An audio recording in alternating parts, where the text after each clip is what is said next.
Voulez-vous contribuer à notre chaîne? C'est facile. Le lien pour devenir un soutien sur Patreon se trouve dans la description. Abonnez-vous à notre chaîne, aimez et partagez nos vidéos avec vos amis. Et n'oubliez pas de laisser votre commentaire. De cette façon, vous nous aidez beaucoup à diffuser la parole de Dieu.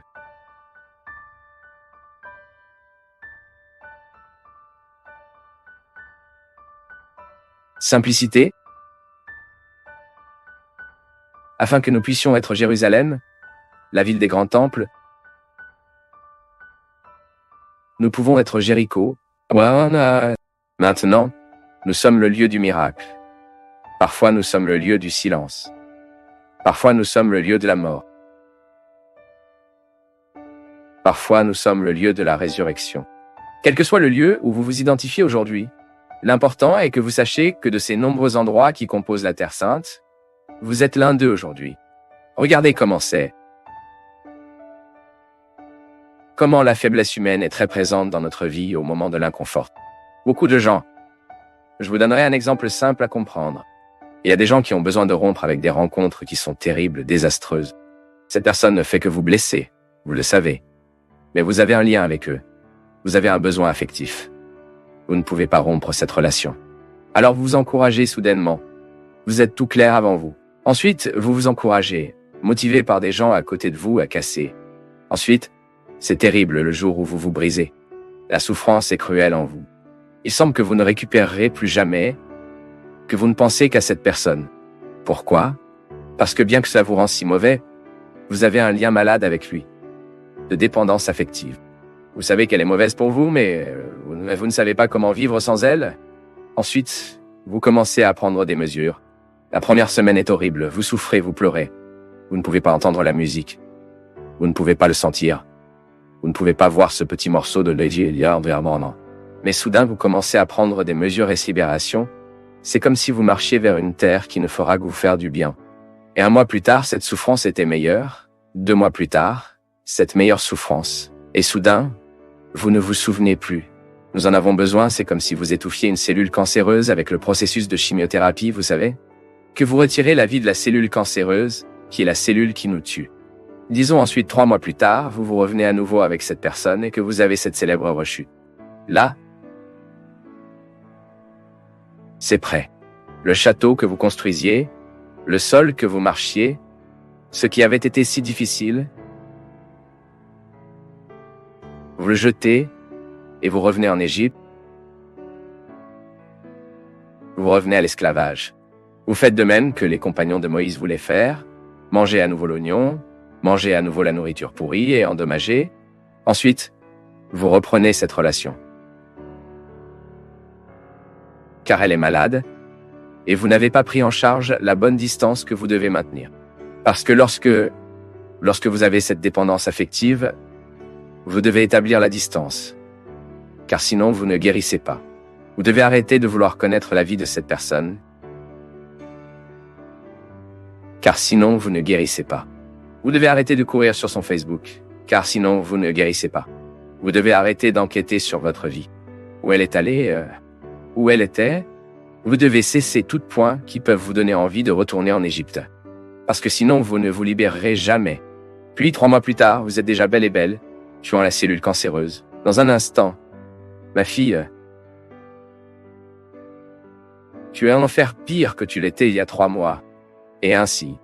Lorsque nous ne savons pas comment vivre l'inconfort qui nous construit, nous obtenons le boycottat tout le temps. C'est comme arrêter de boire. C'est comme arrêter de fumer.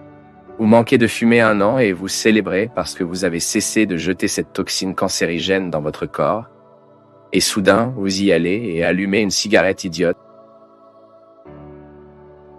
Et cette dépendance revient comme un monstre capable de vous manger entier. Tout ce sacrifice que vous avez fait des premiers jours sans fumer aller au sac, pourquoi? Tout ce sacrifice va au sac, pourquoi? Parce que vous n'avez pas pu vivre l'inconfort de renoncer. Mon peuple, il est impressionnant de voir comment cette main de Dieu nous aide comme ça. Nous faisons conscience de ce dont nous avons besoin pour nous briser dans nos vies. Ce sont des situations que nous devons fixer des limites pour eux, car sinon nous ne serons jamais guéris. Nous serons éternellement malades en ligne avec les nécessiteux, pleurant et mendiant un boulon de gentillesse de l'autre, un rouleau d'affection l'un pour l'autre. Pour l'amour de Dieu, nous n'avons pas été faits pour cela. Nous ne sommes pas allés faits pour traîner affectativement les autres. Nous avons été faits d'aimer, et l'amour n'a du sens que dans notre vie, si c'est pour nous construire. Si c'est pour nous aider à traverser l'inconfort du désert.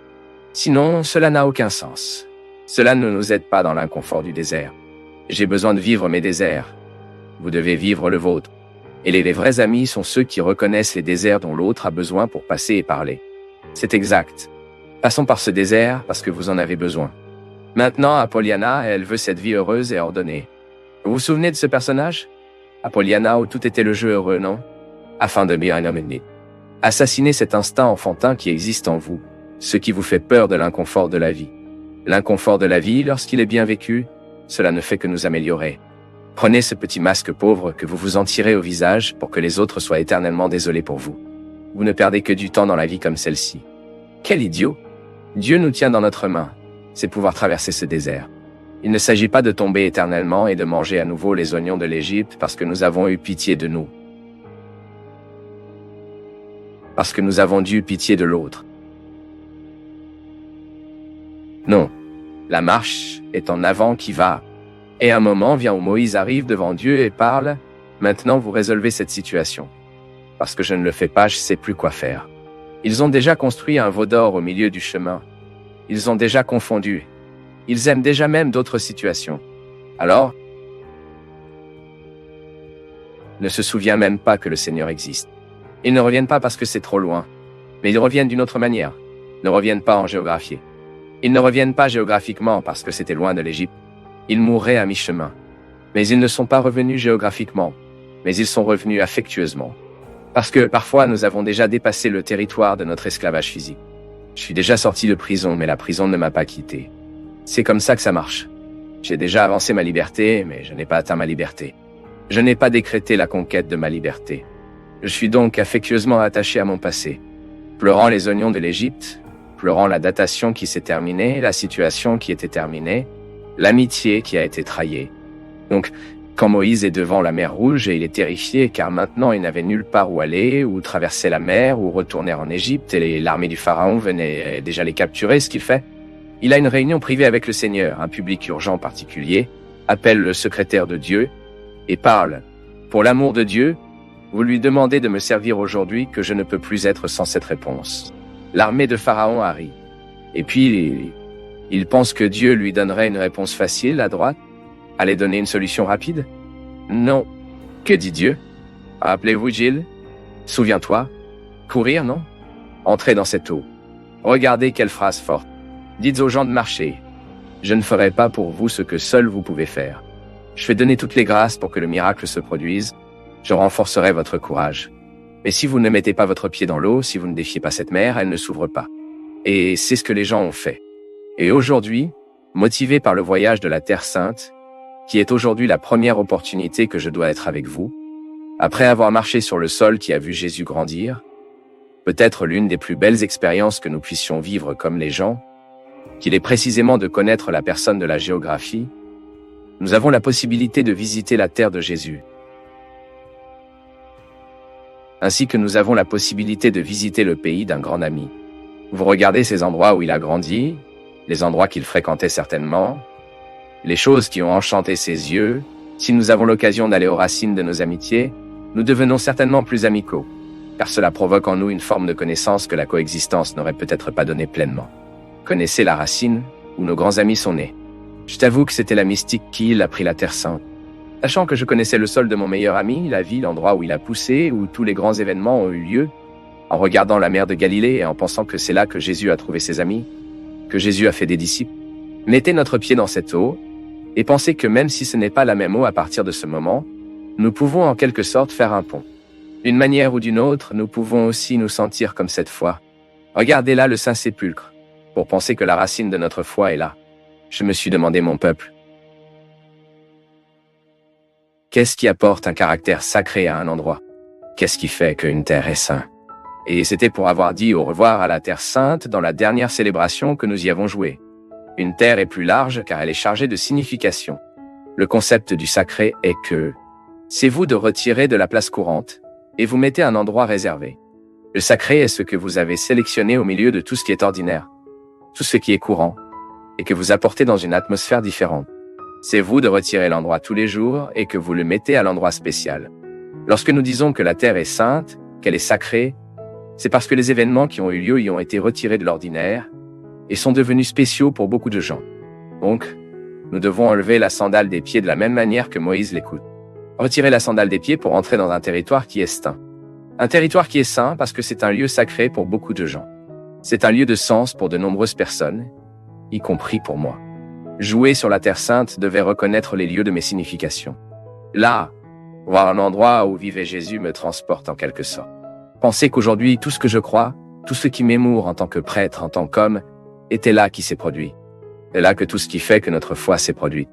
Comme c'est merveilleux, mon peuple. C'est nous de revenir de la terre sainte avec le désir de sanctifier ce qui est le nôtre. Pensez que je suis également invité à faire de ma terre une terre sainte. Découvrez au sol de ma maison, sur le sol de ma maison, le même caractère sacré en terre sainte. Car seule la foi, le sens, est capable de faire ce pont entre mon cœur et la terre sainte sur laquelle j'ai marché. Ensuite, je recueille le caractère sacré pour moi aussi. Et je commence à prononcer mon nom en me rappelant que je suis aussi un territoire sacré pour une raison très simple. Le même Dieu qui a marché dans cette terre marche également ici. Le même Jésus qui a marché sur ce sol aussi étape ici. Et même si vous n'avez jamais marché sur la terre sainte, vous pouvez aussi dire que je suis aussi un sol sacré. Car si le sol devient saint parce que le sacré a marché dessus, nous sommes aussi en terre sainte. Nous sommes l'extension de ce lieu saint. En nous, Dieu se produit également. Tout comme Dieu a élu une petite place dans le monde. Un lieu plein de contradictions. Un lieu plein de guerres. Dieu a choisi cet endroit, le nombril du monde, pour se manifester pleinement dans son Fils Jésus. Parce que le mystère de l'incarnation avait besoin d'une patrie, avait besoin d'une ville, avait besoin d'un endroit. Bethléem, une petite ville de la campagne, une ville pauvre, c'est là que Dieu a choisi. Il sait aujourd'hui que vous vous reconnaissez également. La pauvreté de votre cœur vous rend similaire à Bethléem, une ville cachée au milieu de tant d'autres. Combien de fois ressentons-nous cela, non? Combien de fois nous regardons et ressentons-nous une ville cachée au milieu de tant d'autres villes? Mais ensuite, dans cet endroit où mes yeux n'atteignent pas, cela peut même ne pas être à la connaissance de beaucoup de gens. C'est là, dans cette ville, c'est votre cœur. Que Dieu continue de se produire. Parce que le mystère de l'incarnation, il a son déroulement historique en chacun de nous. Dieu reste incarné par la force de son Fils en nous. C'est le mystère de la résurrection. C'est le mystère de l'incarnation. C'est le mystère de la continuité de Dieu dans le temps. Dieu continue de se produire en vous et à vous. Donc, afin que nous puissions être Bethléem, la ville de Dieu.